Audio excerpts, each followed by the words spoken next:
Robert Pickton, a Canadian pig farmer, shocked the world with his heinous crimes. Between the 1980s and early 2000s, he preyed on vulnerable women, many of whom were sex workers from Vancouver's downtown east side. Pickton lured these women to his remote farm in Port Coquitlam, where he murdered them and disposed of their remains in ways too gruesome to imagine. This essay delves into the chilling details of Pickton's life, his methods, the investigation, and the broader social issues his crimes highlighted. The story begins in the quiet, rural corners of Canada, but it ends in a courtroom with tales of horror that left the nation reeling. So, who was Robert Pickton before he became one of Canada's most infamous serial killers? Robert William Pickton was born on October 24, 1949 in Port Coquitlam, British Columbia.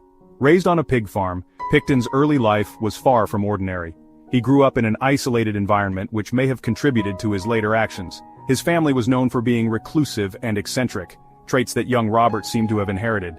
Pickton dropped out of school at an early age. Instead, he found his calling in the family's pig farming business. By all accounts, he was a hardworking but awkward individual, often keeping to himself. His social skills were severely lacking, and he had trouble forming relationships. Despite his oddities, Pickton managed to keep a low profile for many years. Little did they know that beneath this quiet exterior lay a mind capable of unimaginable horrors. Pickton's farm in Port Coquitlam was not your average agricultural establishment. It was a sprawling property filled with derelict buildings, old vehicles, and of course, pigs. But it wasn't just pigs that Pickton was raising. This farm turned into a sinister playground where he lured his unsuspecting victims. He hosted parties, often inviting sex workers from Vancouver's downtown east side. Drugs and alcohol flowed freely, creating an environment where inhibitions were lowered and danger was overlooked. Once on the farm, the women were at Pickton's mercy. The isolation of the farm meant that screams went unheard, and the surrounding wilderness became a graveyard for his victims. The pigs, often fed human remains, played an unwitting role in destroying the evidence. The farm was a sanctuary for Pickton's dark desires, turning his childhood home into a house of horrors. Robert Pickton's methods were as varied as they were brutal. He employed a combination of charm and deceit to lure his victims.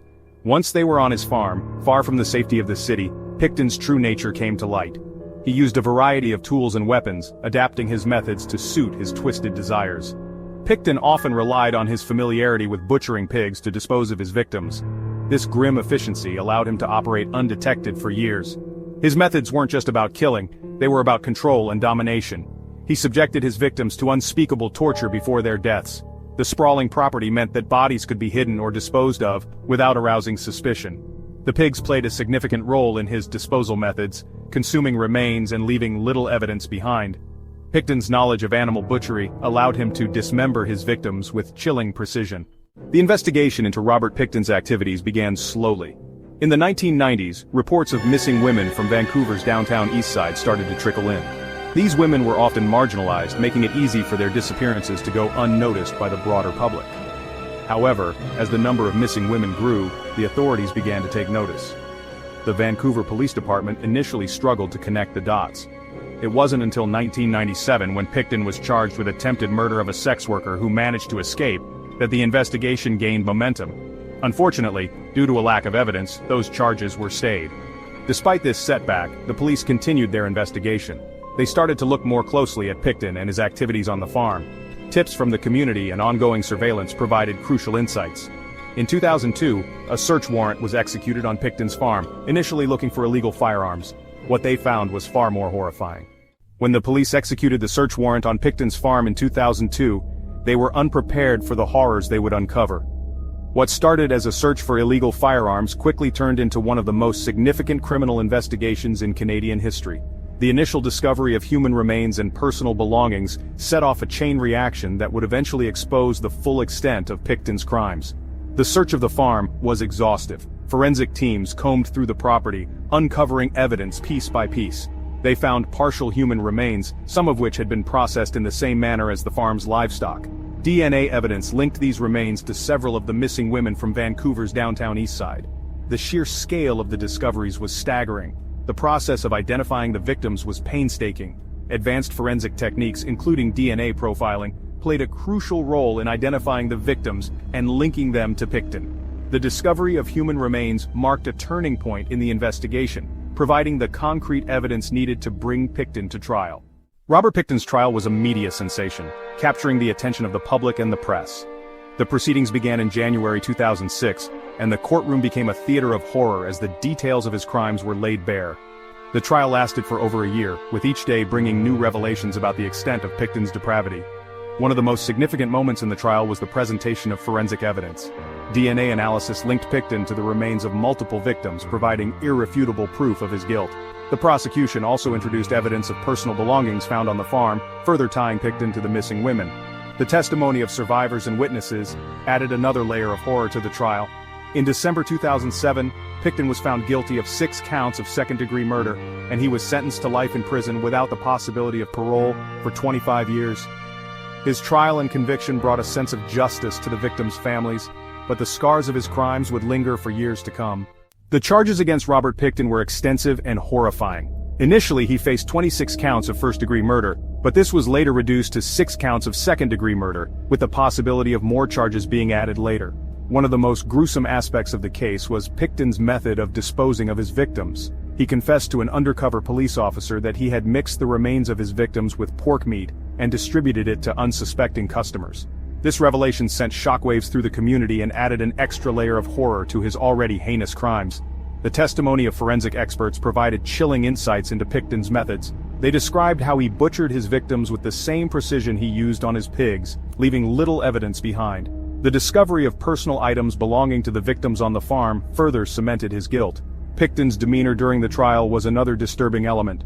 He showed little remorse for his actions, often appearing detached and emotionless.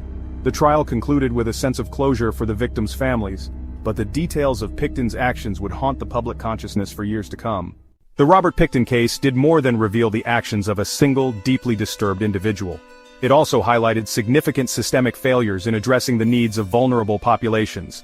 Many of Pickton's victims were sex workers from Vancouver's downtown east side, a community plagued by poverty, addiction, and violence. These factors made them easy targets for a predator like Pickton. One of the most glaring failures was the lack of attention given to the missing women. For years, their disappearances were largely ignored by law enforcement and the public. The marginalized status of these women contributed to this negligence. Social services also failed to provide adequate support for these vulnerable women. Limited access to housing, healthcare, and addiction services left many women in precarious situations. The systemic issues at play created a perfect storm that allowed Pickton to operate with impunity.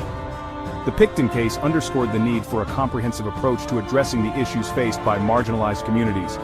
It highlighted the importance of providing support and resources to those in need and ensuring that their disappearances are taken seriously. The crimes of Robert Pickton had a profound impact on Canadian society. The revelations of his actions sent shockwaves through the nation, prompting a re-evaluation of how society treats its most vulnerable members.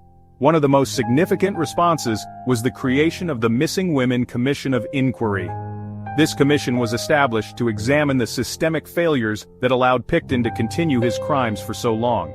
The inquiry's findings highlighted numerous shortcomings in law enforcement, social services, and the justice system.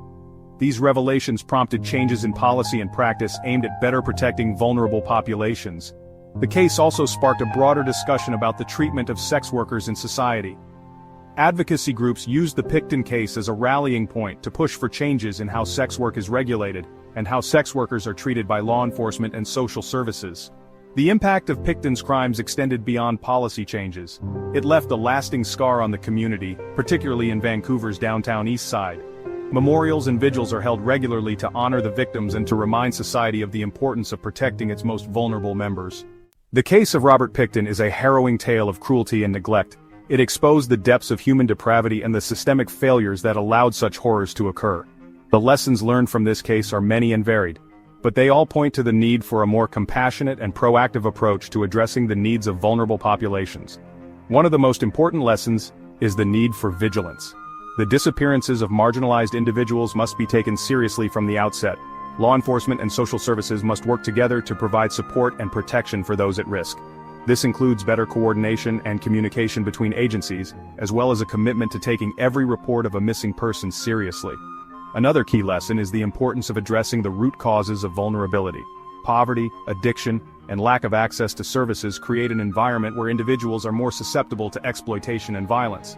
By addressing these issues head-on, society can create a safer and more supportive environment for everyone. Finally, the Pickton case underscores the importance of empathy and compassion. Society must work to change this mindset, recognizing the inherent worth of every individual and ensuring that all lives are treated with dignity and respect.